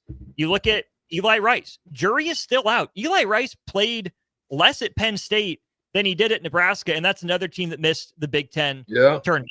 Not going to say that won't be a good decision for him moving forward, but right now, it's a shaky move for Eli Rice. Jamarcus Lawrence did start more games. He was a consistent starter for Rhode Island, but his stats barely increased at Rhode Island in the A-10 than they did at Nebraska. They at least made the conference tournament, but won't be playing in the postseason. You look at Ramel Lloyd Jr. He at least got to play at Long Beach, but it wasn't impactful minutes. He wasn't an instant impact guy for a team that had a worse record than Nebraska. You know, they won single-digit games this year. And I'm not putting that on Ramel Lloyd Jr. Love the kid. Good young man. Really appreciated the time we had to get to know him, and his dad is great as well. But, okay, you got on the court for 5 minutes a game. Was that worth it to you? And again, it's been 1 year. We'll see what that develops into. You look at Ivan Ouedraogo, right? Transfers from Nebraska to Grand Canyon. His role goes up. The Lopes certainly win more games, but then he had his best year as a senior at Cal Baptist. So, okay, maybe a change of scenery, change of role was good for him. Akala Rope, a guy out of Omaha, definitely found the right level for him. Wasn't a huge impact player for Omaha, but at least got on the court for the Mavs in Darren Hanson's last year in Crutch's first year. The other really only big miss, I would say, Strick, was Eduardo Andre, who went from, super duper raw at Nebraska, played some spot minutes here and there. You could see the outline of a useful player, went to Fresno and got a little bit more developed. His role actually went down a little bit, but his best year was this last year at West Virginia. He transferred back up to the Power 5 level, played for Coach DeVries and the Mountaineers, and Eduardo Andre found the role for him. Incredibly low usage, big man on offense, darn near borderline elite rebounder, and above average to good shot blocker and defensive presence. He found a role. He found a home. Maybe it was never going to work at Nebraska, but he at least developed into a useful player at the Division I level. So you give Nebraska credit for identifying Kevin Cross and Eduardo Andre, but then they couldn't keep him. On the flip side of that, Wilhelm Breidenbach, even though he had to change of scenery, pretty much the same player, right? That's a side grade at best. Elijah Wood, no one has ever heard from again. Denham Dawson was the guy that played some minutes, right? He's at Tennessee State, averaging at least a few points per game, but he was an afterthought for a SWAC team. Oleg Koyanets, another kind of lanky Project Foreign big man, didn't really do anything at Wyoming. Tripled his minutes, but did not triple his stats. Those are the majority of the guys that Nebraska recruited out of high school. I guess you could throw your boy, one that you were excited about, Matar Diop, in there, right? Yeah, he's the one I really thought they should have, especially archetypal. Go ahead. Yeah, but in his year at Loyola Marymount, he averaged like 4 and 4 in 9 minutes per game. That's not a lot of playing time. Again, for a guy who's still young and still raw and could be something, but Nebraska didn't hit on all but 2 of those guys, and they didn't even hit at Nebraska. High school recruiting has been a thorn for this program. They struggle to identify guys, and the guys they do identify, they struggle to keep. That is an unsustainable formula. I actually, I'm not going to say this for every team, because some teams are invested in the portal where they can actually see the body of work from somebody. But if you're not willing to be a player in the portal, and Wood, listen, when I say be a player in the portal, Austin, this is what I'm talking about. I told you the story. I think I might have shared the story of when I was playing in I played on an all-star team. It was like guys like Danye Abrams. It was Rafe LaFrance. It was a hodgepodge of us college guys, and we actually went and trained up in St. John's, and then we went over to France and we played like Antibes. We played some of the better French teams, and we didn't. I don't think we lost, but maybe one game. I mean, we went over there and put in work, right? But here's the thing. We went walking in there's Monte Carlo. All right. Beautiful. Some of the most wealthy things I've ever seen in my life was in Monte Carlo, right? And we said we want to go to Austin, we want to go to the gambling casino. And there was this big old casino up top. We couldn't get there. We started to go up. They just looked at us and says, your money ain't long enough to play. Your money ain't long enough, young fella, to play in this casino up here. That y'all down the way. Y'all down the hill. So Nebraska ain't willing to pay the piper to go up the hill right now. That's just not where they at, right? So if you're not willing to play in that game, you have to develop. I personally, this is just my personal opinion, I personally think Nebraska needs to hire a specific coach for development of players. And I don't know who that person is right now, but I'm saying somebody that's going to be like Akeem Olajuwon is, where everybody goes to, and he knows intricately the intricacies of each individual player, what their impact is or envisioned by the staff, and you work on the skill set to get them there and get them right. Very similar to some stuff I told you about what I did with Derek Walker when I had the opportunity to work with him. I gave him just a few tools, and I could actually see him use those tools. They need to find that person, because you're going to have to either develop them, or you're going to have to look at that bodyguard or the person down the hill and say, my money's long enough to go up this hill, and I'm willing to pay the piper. You've got to make a decision, because you can't. Otherwise, you're going to operate in a spirit of mediocrity, and you're going to stay in the middle, and you're going to have highs and you're going to have lows, but you're mostly going to be from middle tier to low, because you're not developing those guys. You're not retaining those guys so that they can be developed within your scheme, and you're not willing to pay the piper. So you ultimately are going to fall short in the majority of that. The odds are not in your favor, Austin. Perfect lead-in, Stricky. Old Dad 34 asks on our Starter Heyman Jewelers text line, why is it that Nebraska can't recruit high school players? I think it's two reasons, Strick. Number one is that Nebraska is not an NBA factory, right? They're not going to get the one and dones.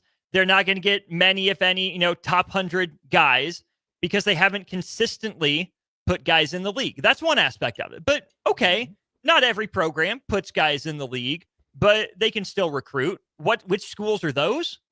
The schools that have an identity, a system, a scheme, that have an archetype of a player that they look for at the point guard position. They know what they're looking for at shooting guard. They know what they want their wings to be and to do. They know what their bigs are and can do. So not only is Nebraska not saying, hey, come here, you're guaranteed to go in the league, or you have 50% shot to go to the league, Nebraska doesn't always know what it's looking for. We talk about, why doesn't Nebraska throw changeups on defense or try to break out a new set on offense? They're just trying to play straight up basketball, and they're not talented enough to make it work. Nebraska's just trying to play straight up recruiting too. Nebraska isn't creating an advantage for itself in recruiting, either by elite skill development in getting guys prepared for the next level, or in saying, we know how to make you the best version of you. We know what you can turn into. Here's example A, example B, example C. Come play for us. You are the next so-and-so. Nebraska's not doing either of those, which is why it's stuck in the middle, because it hasn't been able to differentiate itself. Yep. But that's where I'll answer the question that you started off with here. On the one hand, Nebraska needs to be better at identifying out of high school. They need to be able to better identify high school players that fit a scheme, that have a certain, body type that they can work with, right? Beyond a shadow of a doubt, Nebraska needs to be better at that. But when I look up and down this list, Strick, of the guys that Nebraska recruited out of high school, got to campus, and then left, Eli Rice is not a bad basketball player. We talked a lot about him last year, how that looks like there's the outlines of a useful college player here. And he walked out the door. Did Nebraska let him leave? Was he always out the door? I don't know. But that's not a miss in recruiting. Nebraska got it right with Eli Rice. They just couldn't keep him. Nebraska got it right with Kevin Cross. But I don't know if Nebraska was the best fit for him culturally, or at the time, or in terms of style of play. Nebraska didn't miss on Jamarcus Lawrence. I think he could have done a lot of good stuff for this team this year at the lead guard position. But they didn't commit to him. He didn't commit to them. Wasn't the right time. He went back closer to home to play for Rhode Island. You can't tell me Ramel Lloyd Jr. is a bad basketball player. That's a 3.5, 4-star recruit that played with some of the top talent in the country. That's a talented basketball player that decided it would be better for him to move back home. That's not a miss in recruiting on Nebraska's part. Now, could Nebraska have done some things differently in those situations? Yes, absolutely. Maybe they needed to play Eli Rice and Ramel Lloyd Jr. more to give them a taste to keep them around. But if they're not ready, and you don't want to set an example of, we play the players we want to keep around just to keep them around, I can understand Nebraska not wanting to set that precedent. But understanding the mindset of these players, who's a flight risk, who do we think has the mindset to stick it out and give us a chance, will absolutely go a long way, right? Like a Denim Dawson, maybe that's a miss, right? Maybe he's at the better level for him in the SWAC. But Matar Diop, why didn't he see the vision and stick around, right? Did you miss on Matar Diop? No, you recruited him. You got him to campus, but you didn't get the chance to fully develop him. Each situation is different. Sometimes it's the player wants to leave. Sometimes just the coaching staff says, oh, sorry, there's not room for you. You're not who we thought we were. But it's not like Nebraska has been a complete zero in high school recruiting evaluation. They've identified some talented prospects and players. They just have not gotten anything more than one season out of any of these guys for a variety of reasons. Yeah. Yeah, that's definitely the case. It hasn't worked out.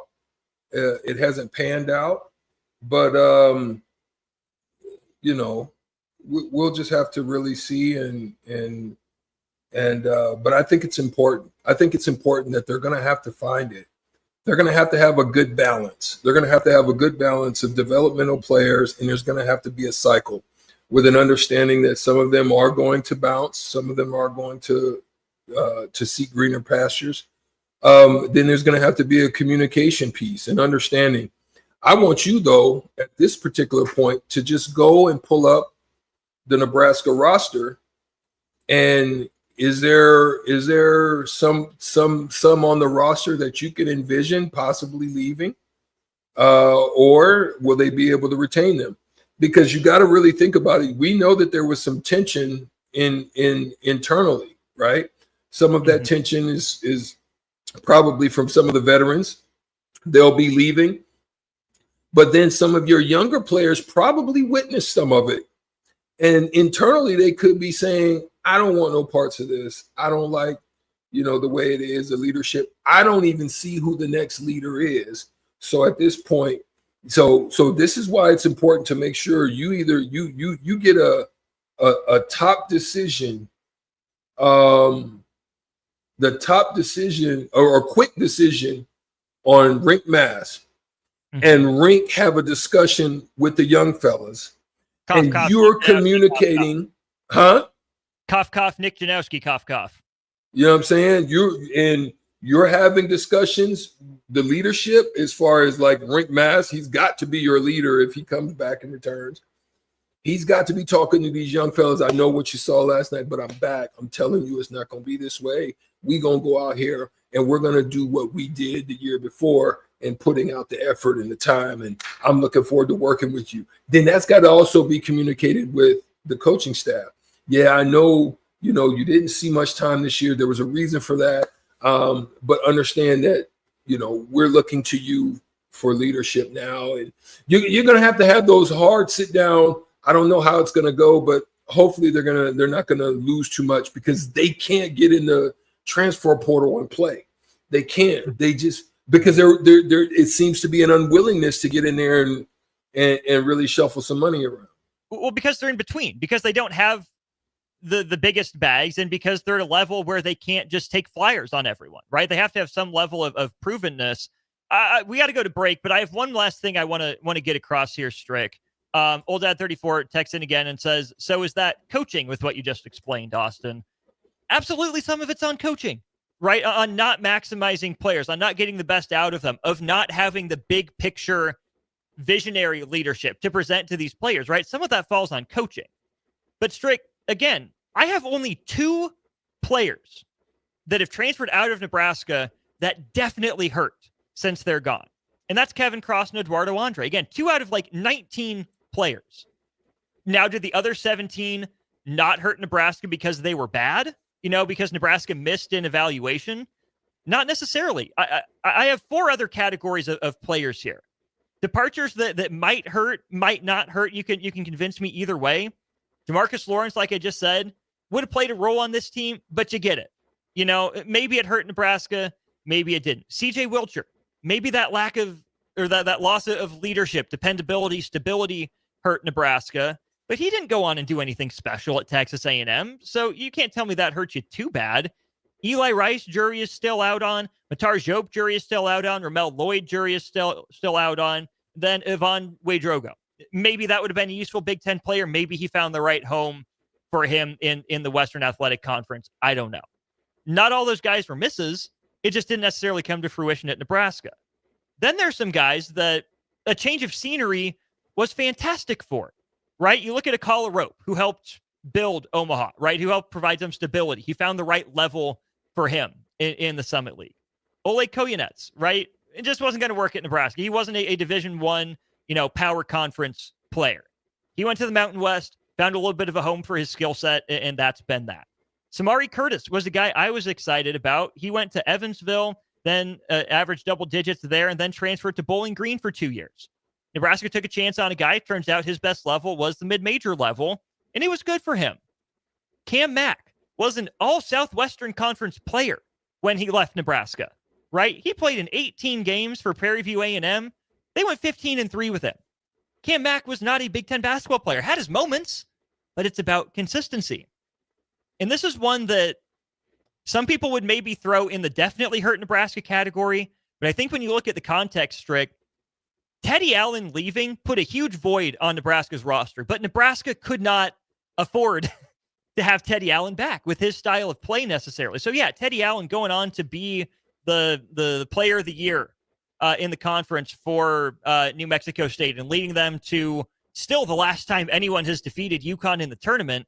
That hurts. Teddy Allen was more successful at New Mexico State than Nebraska, but Nebraska didn't necessarily miss on him. Teddy did some good stuff at Nebraska. It just wasn't what Nebraska wanted. Clearly wasn't what Teddy Allen needed. Then you have your guys that, okay, it's a business. Guys enter the transfer portal. That's Wilhelm Breidenbach going back home-ish to the West Coast, and Matar Diop. You lose guys in the portal. And then the guys you never hear from again. Keon Edwards came from Nebraska to DePaul, and then he ended up going to Milwaukee to do basically nothing. Denham Dawson, like I said, Tennessee State, hasn't done anything. Blaze Cada transferred to Western Kentucky and didn't do much of anything. And Gervais Green went from Nebraska to Pacific. He played in 10 games, averaged single digits, took like a third of the shots. So, yeah, Nebraska has missed in recruiting, but just as often as Nebraska has misidentified guys that it thought were power conference level players, for every one of those guys, there's a guy that Nebraska was on early. They got to campus and then left for whatever reason, whether it's coaching or personal reason. So it's just like everything. I think it's more a mixed bag than anything for Nebraska. Look, there's nothing really to add on to that, Austin. That's laid it out. I think I've done a good job. What do you guys say? 402-464-5685. I think we've did a good job of just laying out, what the situations are, how it looks, how it's viewed, our viewpoints, and we would definitely love to hear your viewpoint, because there's really not much I can add to what you just said there, because I think it is a mixed bag, and they're ultimately got to figure out how. There was a game that used to be played, Austin, back. I want to say maybe The Price is Right, and they would put all these little. I don't know if they were cubes or little flat things, and you would have to shuffle them around, and you would have to go in there and try to pick out the right thing in order to place it on the board, and that's what it is right now for Nebraska. There's a bunch of things that go into the bag. It's shuffled out. When you put your hand in there, you got to hope that you're going to pull out something that you're going to be able to place that can hopefully help you to win the game. Absolutely. Let's take our first break of the hour. We'll be back. We'll switch the conversation from college hoops to the NBA when we get back to On the Block. Download our app by searching for 93.7 The Ticket in your app store to stay in touch and listen all day wherever you are. More of On the Block next on 93.7 The Ticket and theticketfm.com. At Fairway Meat Market, you're family, and as part of the family, they want to save you money on your meat and groceries. Fairway has fresh cut meats, seafood, cheese, wine, and spirits, and a friendly staff that's always ready to help you find what you need. Stop by Fairway Meat Market today to plan your weekly meals in the Rockledge Square Shopping Center, just south of 84th and Van Dorn. We're in Raising Cane's with the man that started it all. Wait, are you the Yes Chef guy? We got chicken fingers, crinkle cut fries, Texas toast, and their world famous cane sauce. Could shed a tear right now. Raising Cane's chicken fingers, one love. Have you heard about Advanced Medical Imaging Surgery Center? Located at 7555 Pioneers Boulevard, Advanced Medical Imaging Surgery Center offers compassionate, patient-focused care and provides outpatient surgery services, making it possible to have non-emergency surgery and return home the same day. Advanced Medical Imaging Surgery Center specializes in cardiology, vascular radiology, orthopedics, pain management, and much, much more.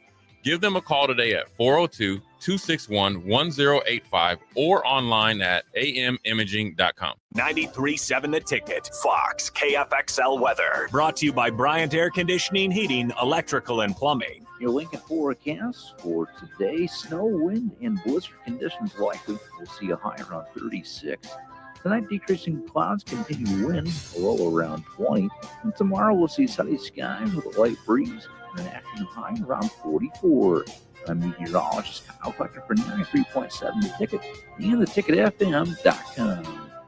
Biggest question people have is, how do I start the process? What is the process? I want to build a new home, but I don't know what the first step is. Bob Benish is the founder and president of Aspen Builders, online at aspenbuildersinc.com. The first step is make an appointment. Come on into my office. Let's sit around the table. Let's talk about what you're looking for, what your needs are, what your budget might be. And let's come up with some answers on what we're going to build, where we're going to build it, and what it's going to cost. And get a house that you're going to be happy with. So now is really the time to be contacting us to get an appointment to get the job done. Once you find a good lot, let's get it reserved, because there's a very limited number of lots in this town. And then start designing that floor plan that's going to be perfect for you. Next thing you know, we're moving dirt. Make your dream home a reality and call Aspen Builders at 423-6811. Online at aspenbuildersinc.com. Your home is waiting at Aspen Builders. A lot of businesses say they're family focused, but when tough situations in life arise, the business wants anything but your best interests. James Enterprise Incorporated is hiring, and they will always treat their employees like family, just as they do their customers. James Enterprise Incorporated is hiring Class A and B CDL drivers, a shop tech, and a diesel mechanic. If you're looking for a career with a company that goes above and beyond to value you and your family, apply today at jamesenterpriseinc.com or call 402-432-6740. Hello. Angela, we have to break up. But why? Because you're a robot and I'm just a guy trying to get better internet. It's Ella Fiber, isn't it? I always knew you wanted faster speeds. My contract isn't good enough for you. Face it, Angela, they let me talk to real people. Press 4 to break my heart. Oh wait, you already did. Visit allofiber.com to switch today. Are you a skilled mechanic looking for your next big opportunity? Constructors is hiring. We're looking for experienced mechanics to join our family-owned team. We offer competitive wages, great benefits, brand new service trucks, OEM-level diagnostic software, and career growth opportunities. Positions include lead and A-level mechanics for our shop and multiple field technicians. If you're driven and ready to grow with a company that's been around since 1908, apply today at constructorslincoln.com.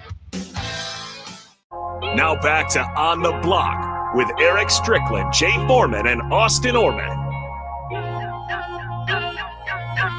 Welcome back into it. This is On the Block. Strick and Austin with you here for another half an hour or so before Old School. This segment is brought to you by Heartland of Nebraska Windows. They're based out of Hallam, Nebraska, and they offer a free estimate, full window replacements, all vinyl triple pane windows, and a lifetime warranty on everything while still keeping their prices affordable. Heartland of Nebraska Windows is locally and family owned with their own team of installers. Give Heartland of Nebraska Windows a call today for more info at 402-430-3852, or you can visit them online at heartlandofnebraskawindows.com. Eastrick, we saw NBA history not long ago. Steph Curry, the first player in NBA history with 4,000 career-made three-pointers. When you look at the numbers, the stats, they'll tell you Steph Curry is the greatest three-point shot maker of all time. Do you believe Steph Curry is the greatest shooter of all time to ever grace the NBA playing floor?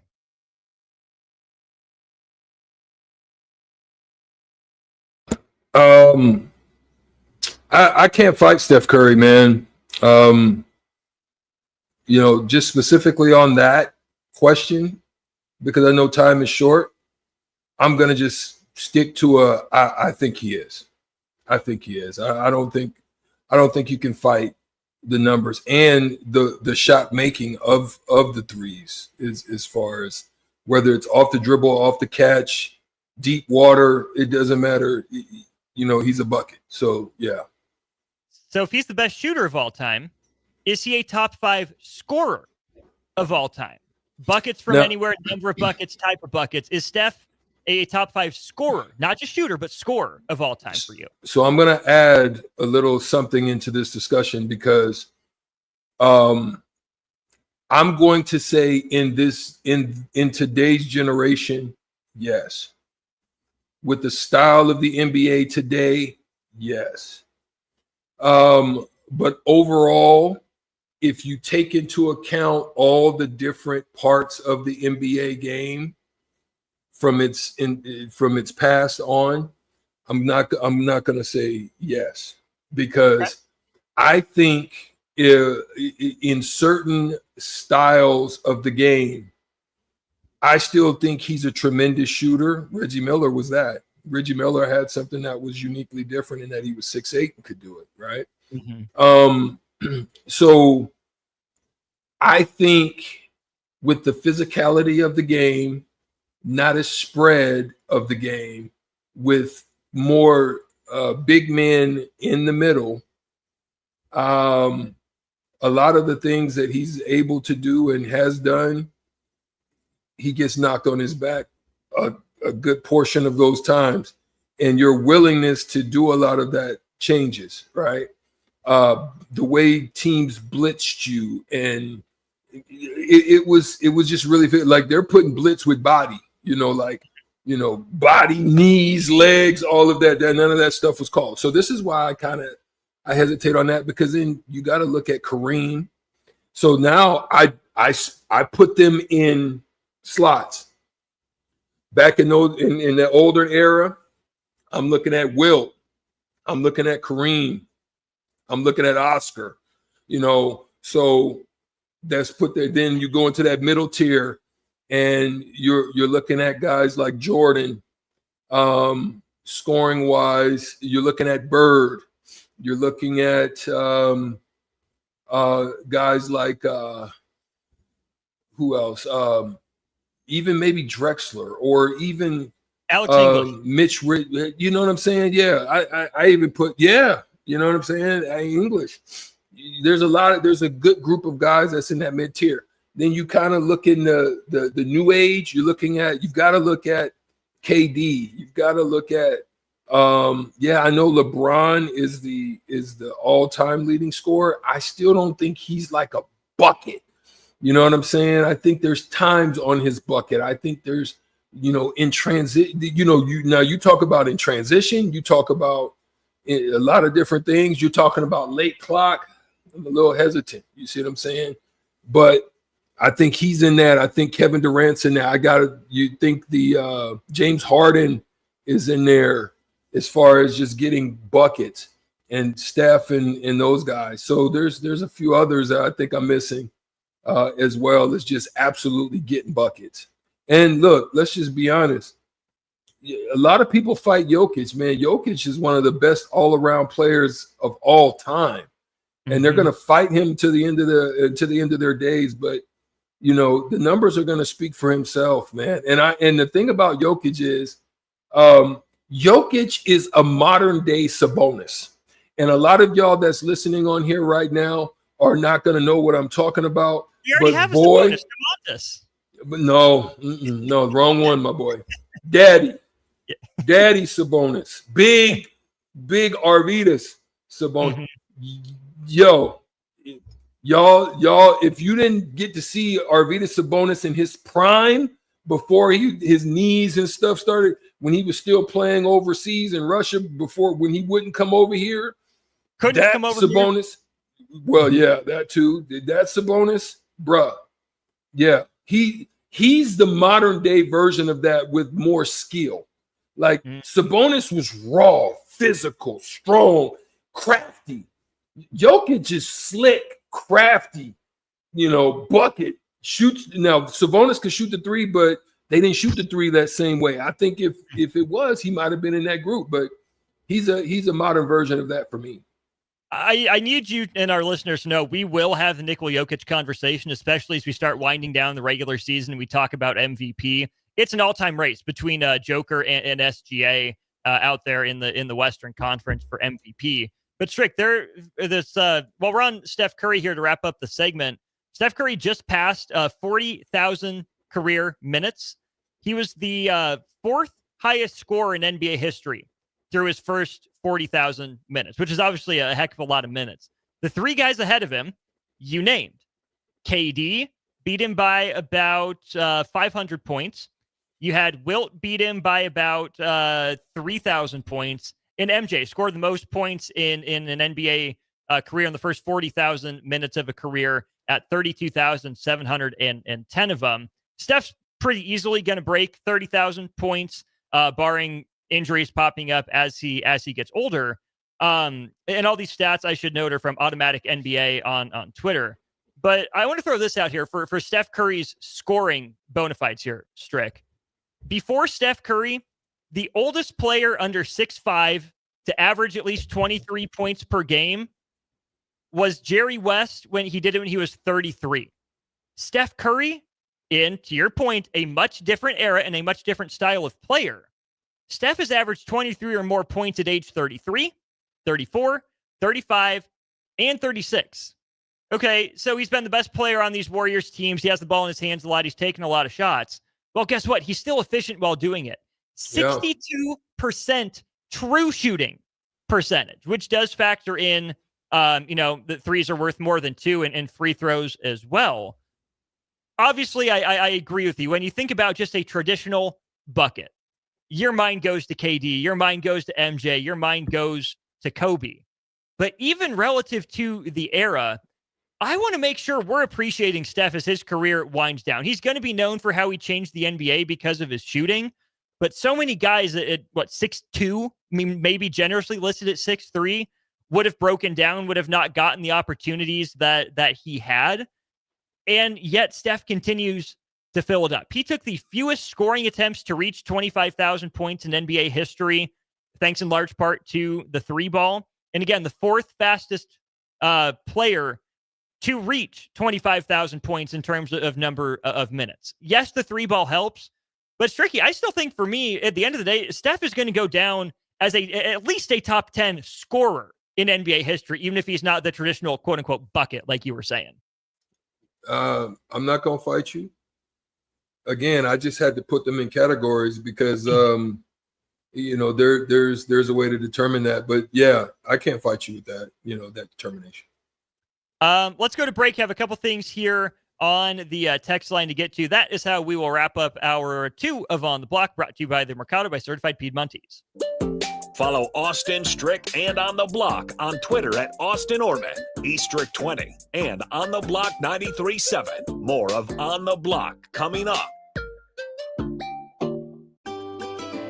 Load up on meat and more this spring at the Mercado by Certified Piedmontese. This week's special through April 1st is $1 off all pasta, $2 off spaghetti sauce, and special discounts on hamburgers. Locations at 84th and Havelock, 30th and Yankee Hill, and now 85th and Old Cheney and Lincoln, or also at 168th and Maple Streets in Omaha. Get to the Mercado today for the best meat in town. Salt Mine City is not only Lincoln's newest brewery, but they're also now serving food. Enjoy a full menu of great items daily for lunch and dinner, like their peanut butter and jelly burger with bacon and cheddar cheese, or a Reuben sandwich served on Blackstone rye bread. Don't forget their beef or chicken nachos with guacamole, sour cream, jalapenos, and more. Wash it down with one of their 12 beers on tap, including the popular Single Axle Light American Lager. Salt Mine City, now open 11 a.m. every day but Mondays at 8th and R.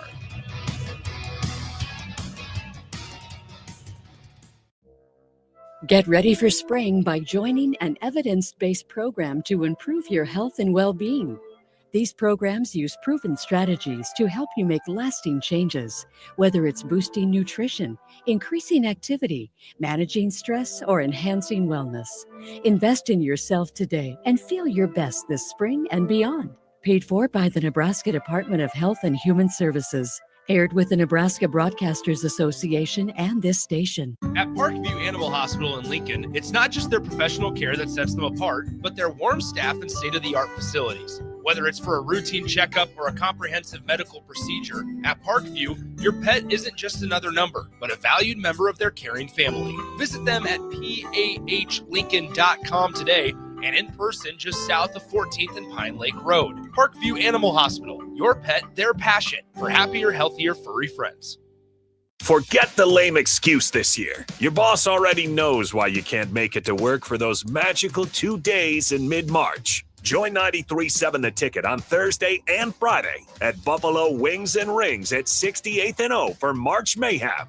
Come early on Thursday and get a ping pong ball with a lucky team on it. And stay all day for prizes throughout and buzzer beater upsets. It's March Mayhem with 93.7 The Ticket for the NCAA tournament at Buffalo Wings and Rings, 68th and O. A lot of businesses say they're family focused, but when tough situations in life arise, the business wants anything but your best interests.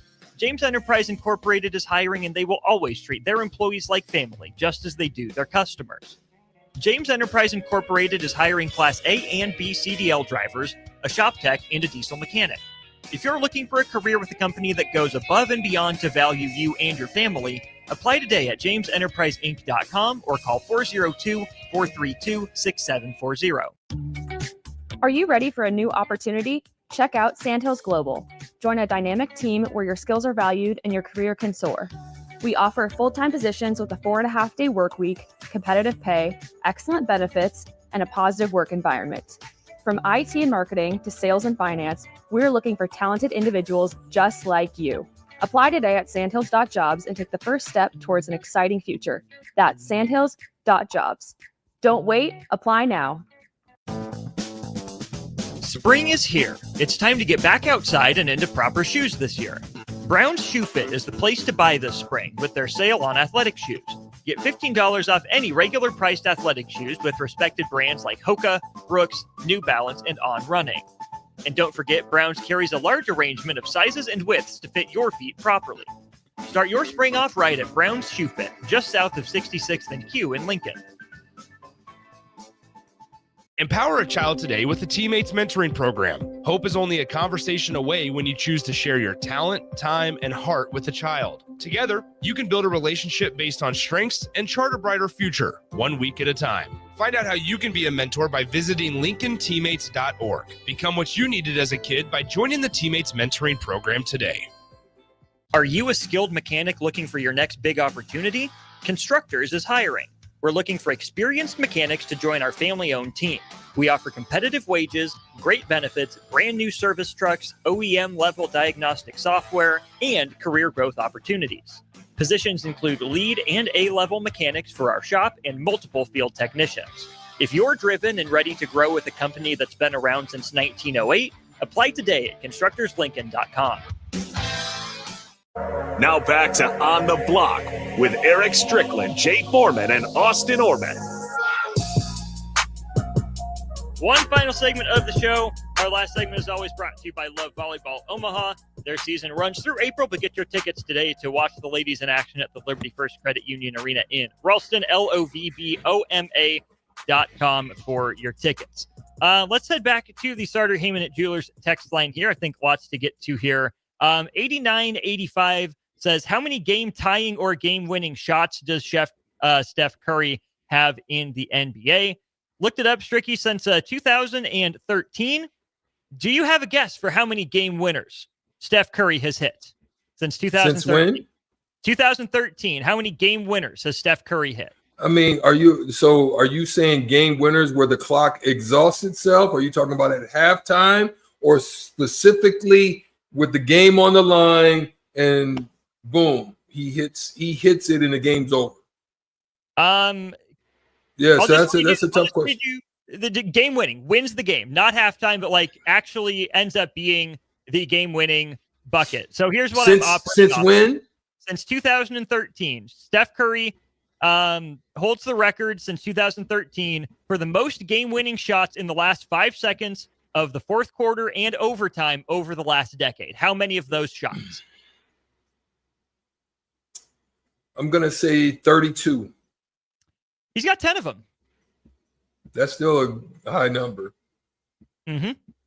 Because listen, I don't think I was talking to you. I might have been talking to Nick. And there was a couple of instances through the state tournament where guys had an opportunity, and I'm talking about the look of a lifetime, where you're spotted up, it's you and it ain't even a defense. It's you and the rim, and you have to knock that thing, or even at the free throw line, right? And it's tough, but you wait a lifetime, Austin. You've played the games. You've been at the elementary basketball court or in the gym at PE or whatever it is, and you've counted the clock down on your own. 5, 4, 3, 2, and you let it fly. And that moment in itself is not only a hard moment, but it's one of the most beautiful moments. And if you have a chance to do that, there's nothing greater than the feeling of that. Now, I've had the opportunity to do that on a couple of instances.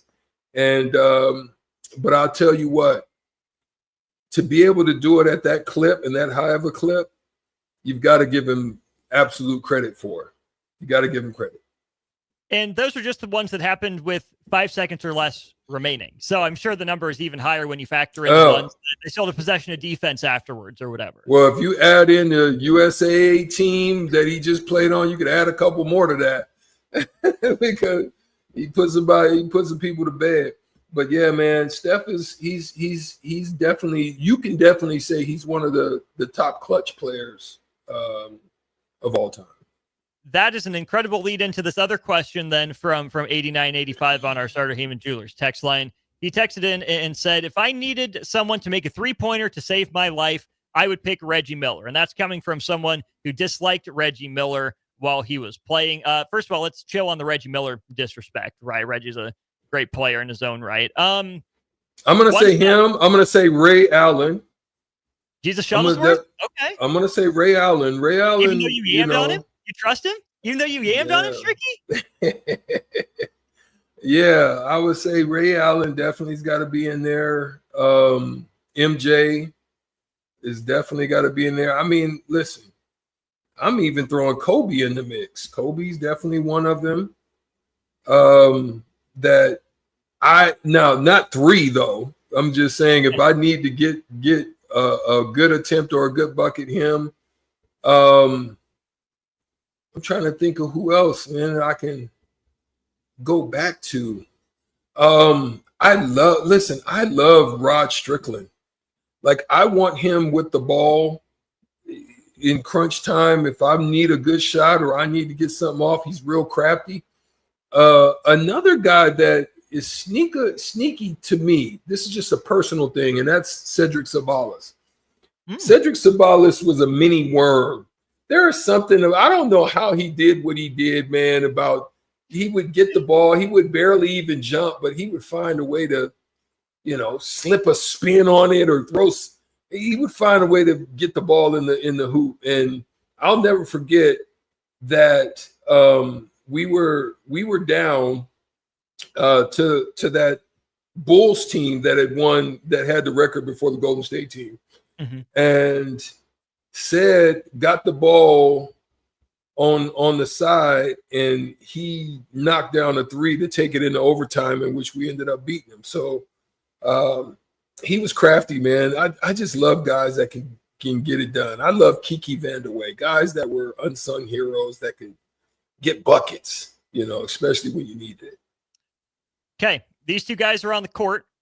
Are you down with Carmelo? Let me ask you this question first, and then I'll hit you with that. You taking Rod Strickland or Kyrie Irving? Listen, Kyrie big time. He got to be up there too. Kyrie big time. I think Kyrie added on to what Rod did. So I'm gonna go to Kyrie. I think he added on to the things that Rod was capable of doing. Let's pause 10 seconds for station identification, then I'll answer the Mello question. Just a sec. This is Lincoln's home for sports talk on the FM dial. Also online at theticketfm.com. On the internet. KNTK FM Firth, 93.7 The Ticket. I'm not mad if my life is in Mello's hands late in the game. I'm not mad. But I'll throw this one to you, Stricky. I can't decide who I want more between Mello or KD. I know you're going to say Mello because you don't think KD's got that dog in him, but let's not act like KD hasn't hit some big ones before, my boy. Yeah. Yeah. Hey, but I'm going to go one step further. I'm not even going to answer. I'm going to say Dirk over both of them. Sure. I'm going to go Dirk. Dude, mm-hmm. I would love to have. Now, I was the beneficiary of a late game winner. You experienced a young Dirk shoots an air ball, and I happen to be on the weak side, and I get the game winner on that specific situation. But definitely, I would say Dirk. I would say Dirk has to be up there as well. I mean, look, Bird too, man. Listen, Bird. What I love about Bird will tell you, he'll tell you where I'm gonna give it to you at, and still hit you with the ooh wop wop squoosh squash. The what? The what? Bless you. Did you sneeze? Oh man. All right, last one for you then, Stricky, before we see you tomorrow at Buffalo Wings and Rings. Who's taking the final shot for you? Paul Pierce or Antoine Walker? P. Pierce. Because he's the truth? I know Twana hit me with the shimmy, but listen, P. Pierce was very.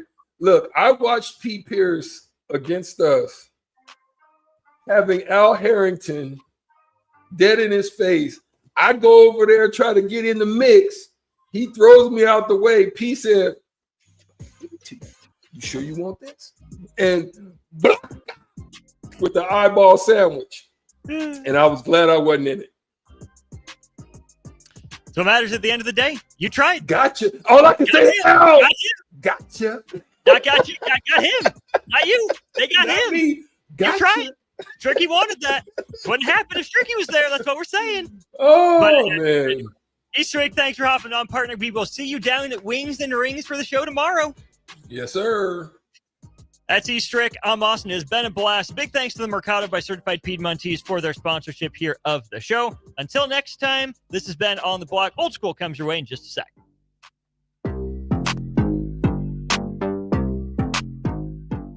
Biggest question people have is, how do I start the process? What is the process? I want to build a new home, but I don't know what the first step is. Bob Benish is the